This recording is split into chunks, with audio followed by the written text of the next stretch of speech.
Matinding kahungkagan ang namayani sa puso ni Angelica habang palapag ang eroplanong kinalulunan niya. Tag-araw ngayon sa Pilipinas, ngunit katumbas ng taglamig ng Texas ang pakiramdam niya. Hindi na talaga niya nais magbalik bayan. Isipin pa lamang niyang magbabalik siya sa bansang sinilangan ay tila nagkakasakit na siya. Subalit wala siyang ibang pagpipilian. Kamamatay lamang ng lola niya.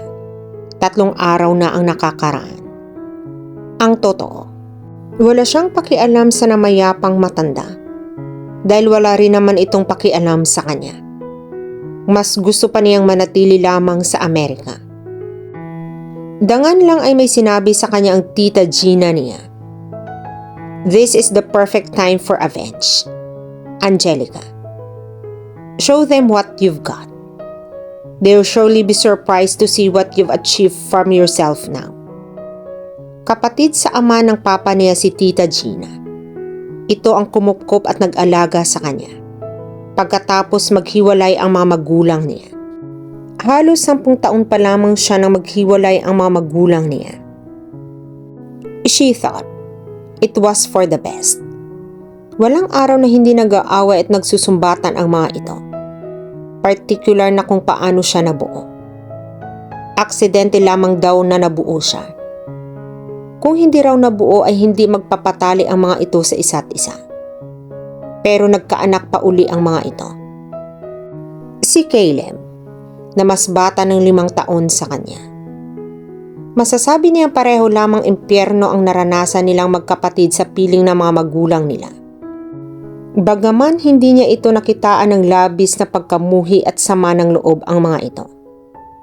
Isa pa, magilaw rito ang kanilang ama dahil lalaki ito. Sa katunayan, nakatira ito sa mga papa nila. Hindi ito sumama sa kanya sa pagtira sa Amerika. Nang maghiwalay ang mga magulang nila, ay sa poder ng daddy nila sila napunta. 15 taong gulang na siya noon ng mga panahong iyon. Bangungot ang naranasan niya sa mansyon ng mga Sebastian. Bagaman hindi sila sinasaktang magkapatid ng lola nila, daig pa nila ang mga multo kung ituring nito. Walang nikatiting na amor sa kanila ang lola nilang si Doña Estrella Sebastian. Naroon din sa mansyon ang tiyahin nilang si Adora at ang 2 anak na babae nito. Ang panganay ay halos kaedad niya at ang isa ay mas bata sa kanya ng 2 taon. Hindi niya nakasundo ang mga pinsan niya. Labis na kinamumuhian siya ng mga ito. Ang pinakamasakit na bahagi ay ang katotohanang mas mahal ang mga ito ng kanyang ama at ng kanyang lola. Lahat ng dapat na para sa kanilang magkapatid ay nakuha ng mga ito. Ang mga salitang natatanggap niya sa mag-iina ay lubhang napakasakit. Kahit minsan, ay hindi man lamang sila nagawang dipinsahan ng daddy niya. He never really loved them. Habang lumilipas ang panahon, ay unti-unting tumitigas ang puso niya. Natuto siyang mamuhi ng gusto sa ama at sa lola niya. Ngunit higit ang pagkamuhi niya sa kanyang ina. Paano ay nakaya nitong tiisin silang magkapatid sa napakahabang panahon? Malamang ay may iba na itong asawa. 16 na taong gulang siya nang makilala niya ang tita Gina niya. Nang isang araw ay surpresang bumisita ito sa mansyon. Isang hindi makakalimutang pangyayari iyon sa kanyang buhay. Iyon ang araw na halos ikamatay ng lola niya. Ang mga kontroladong imahe ng daddy niya ay naghula sa kauna-unahang pagkakataon. Si Tita Gina rin ang kauna-unahang taong nakita niya nakasupla kay Tita Adora. Tingala niya ito ng gusto dahil sa pagiging perpekto nito sa kabila ng katotohanang anak lang ito sa labas. Napakaganda at napaka-elegante nito. Perpekto sa lahat ng anggulo at aspeto. Naging palagay ang loob niya rito. Hanggang isang araw, ay sabihin nito ang kagustuhan nitong isama siya sa pagbalik nito sa Amerika. Sumama ka sa akin sa Texas, Angelica. Seryosong sabi ni Tita Gina niya. The older woman was always serious. Bakit po gusto ninyo akong isama, tita? Nagguguluhang tanong niya bagaman nakadama siya ng kasiyahan. Iyon marahil ang katuparan ng pangarap niyang makaalis sa impyernong mansyon. Don't you want to go with me? Do you want to stay in that crap of a mansion they call home? Sunod-sunod na iling ang ginawa niya. Gusto ko pong sumama sa inyo, tita. She smiled triumphantly. Good girl. Tita, pwede din po bang sumama rin ang kapatid ko? Sure. Ngunit kahit anong pilit ang ginawa niya ay hindi sumama sa kanya ang kanyang kapatid.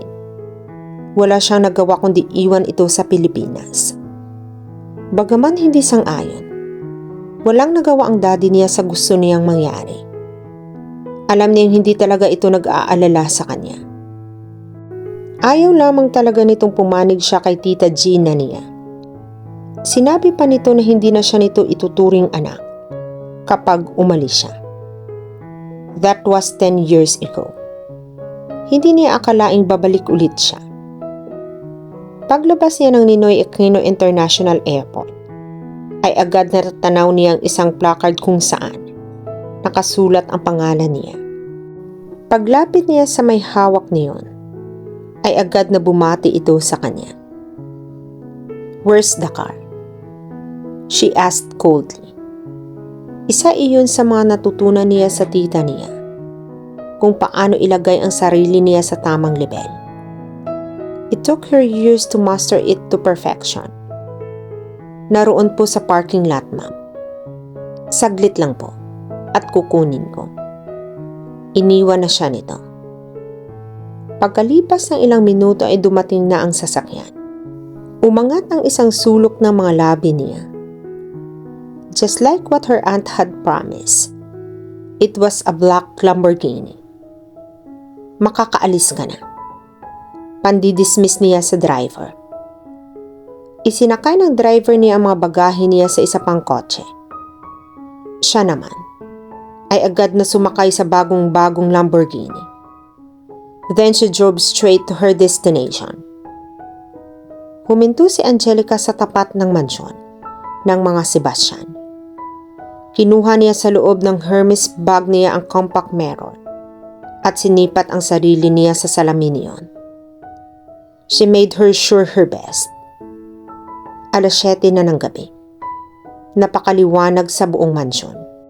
Hindi na nakapagtataka dahil ang matriarka ng mga Sebastian ang namatay.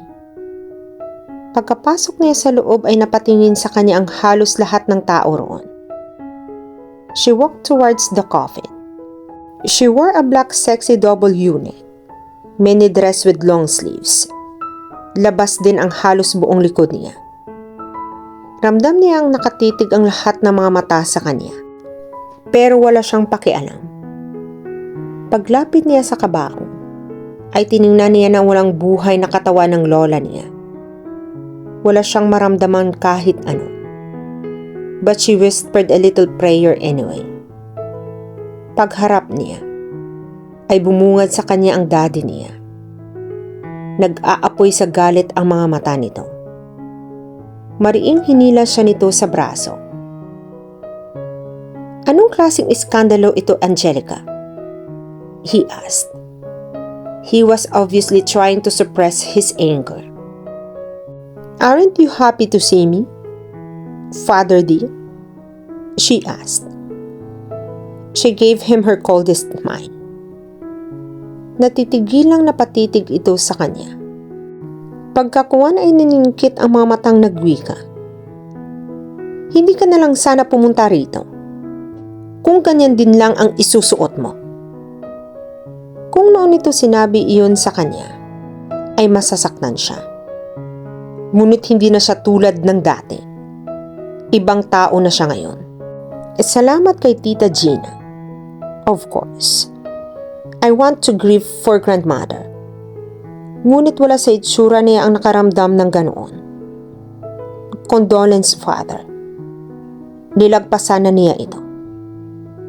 Nasalubong niya si Tita Adora niya at ang panganay na anak nito na si Leila. Nalilisik ang mga matang nakatingin ang mga ito sa kanya. She gave them a cold smile. It's nice to see you both.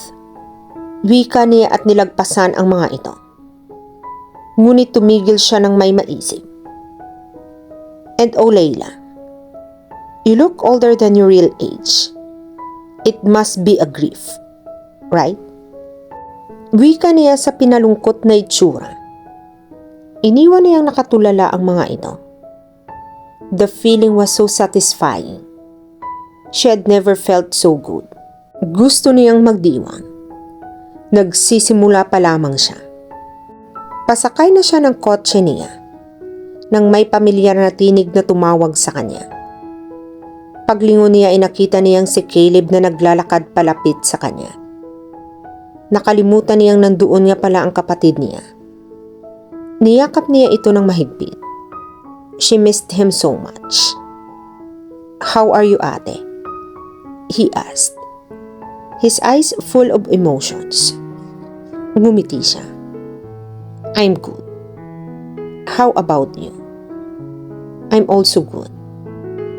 I'm in medical school now. He smiled broadly. Napangiti rin siya ng maluwang. She felt so proud of him.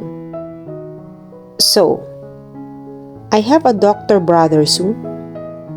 Ngumisi lamang ito. Saglit na nagpaalam ito sa kanya. Ayon dito, magpapaalam daw ito sa daddy nila. Hindi niya akalaing lalaki ng ganoon ang kapatid niya. Mas matangkad na ito ngayon sa kanya ng ilang pulgada. He was very handsome. Noon lang niya napagtantong napakaraming panahon na pala ang lumipas. Ilang saglit pa ay nakasakay na ito ng kotse niya. This is a cool car. Excited na sabi nito. Umangat ang isang sulok ng mga labi niya.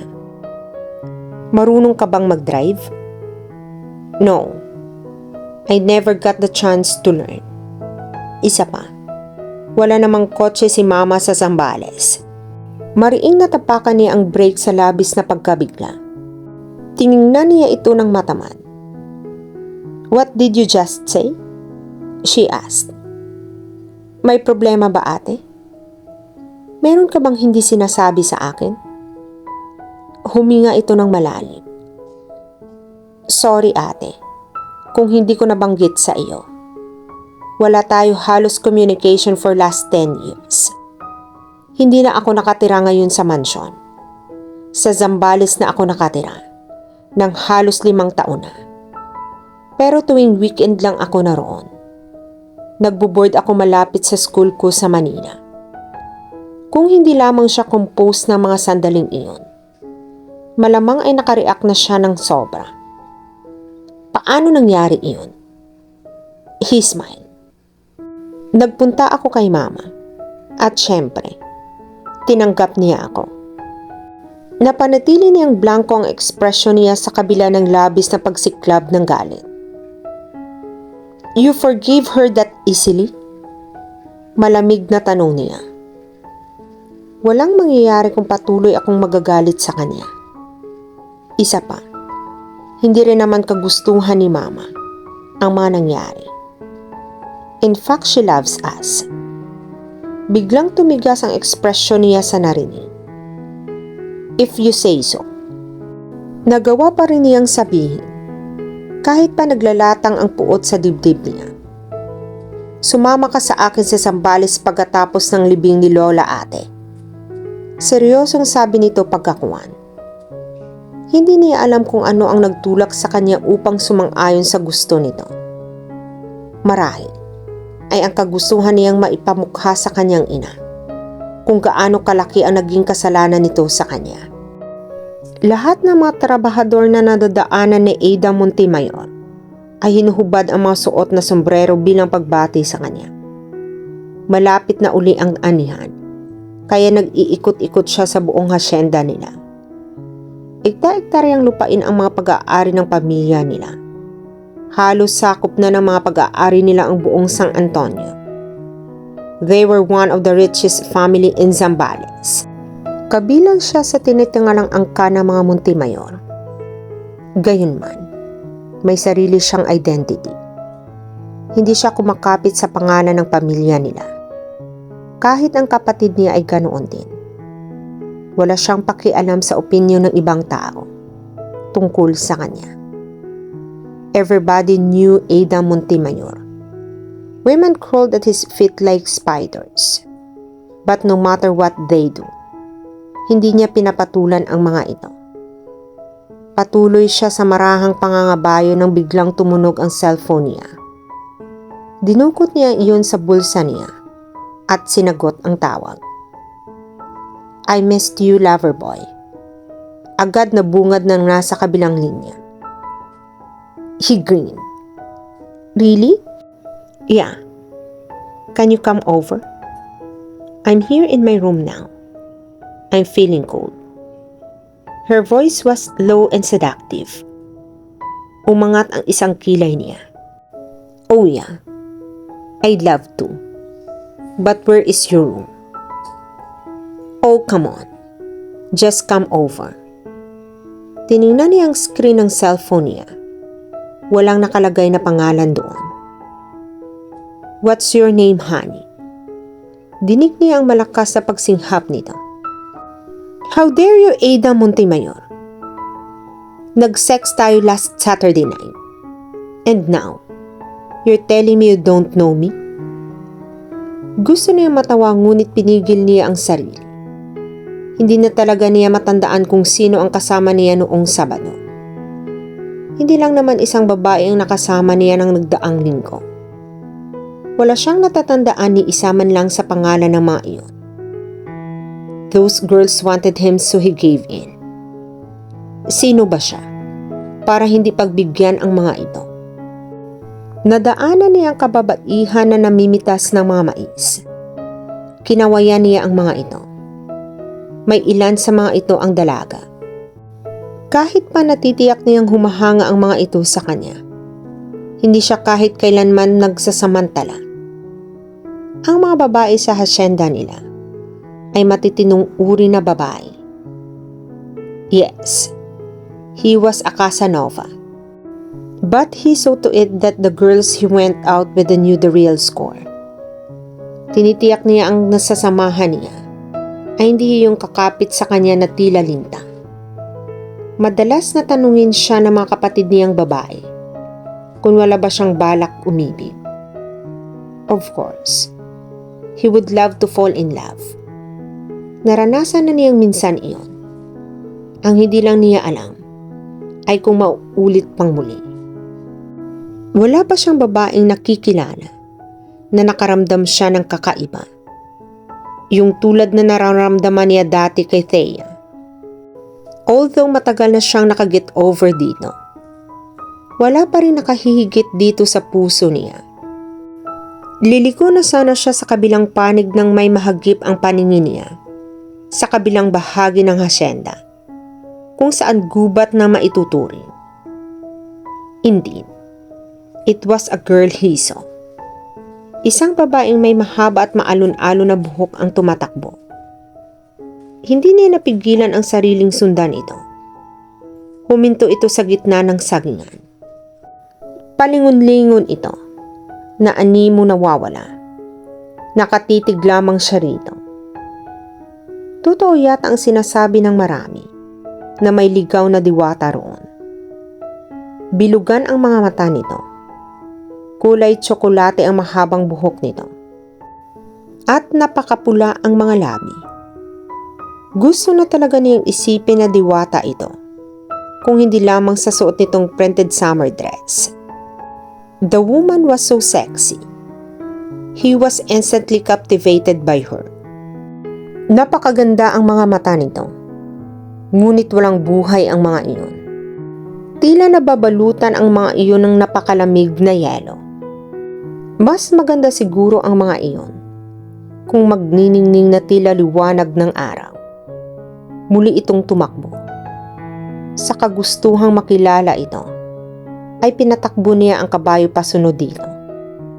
Nagulat na lamang siya nang umangat ang unahang mga paa ng kabayo niya na muntik na silang mabunggo sa isang puno. Dala ng labis ng pagkagulat, hindi na siya makakalapit ng maigi. Bumagsak siya sa lupa. Bagamat hindi siya nasaktan, hinayang naman siya dahil tuluyan nang nawala sa paningin niya ang napakagandang binibini. Hindi na tuloy niya matiyak kung talaga bang nakita niya ito o parte lamang ito ng kanyang imahinasyon. "Saan ka ba nanggaling, ha, ate?" Tanong ni Caleb sa kanyang ate. Tinapik niya ito sa likod.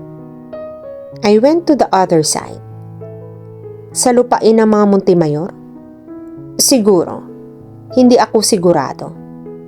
Maraming punong saging." Baliwalang tugon niya. "Pag-aari nga iyon ng mga Montemayor.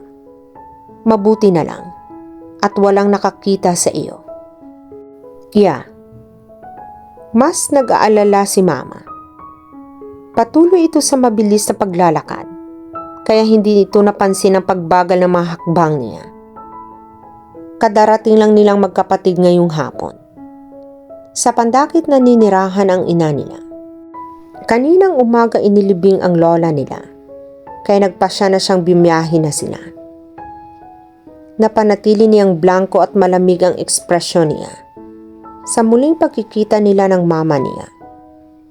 Ito naman ay tila sabik na makita siya at tila gusto siyang yakapin. Bagaman hindi magawa dahil sa napakasibil na pakikitungo niya rito.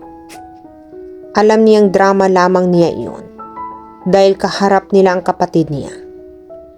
Gaya ng inaasahan niya, may isa pa itong anak, isang batang lalaki na 10 taong gulang. Hindi niya alam kung sino ang ama niyon at wala rin siyang balak malaman. "Bilisan mo na, ate."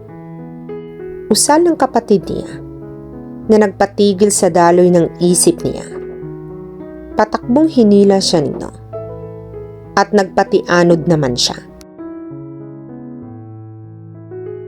At dito na po nagtatapos ang part 1 ng ating kwento. Sabay-sabay po nating abangan ang susunod na kabanata.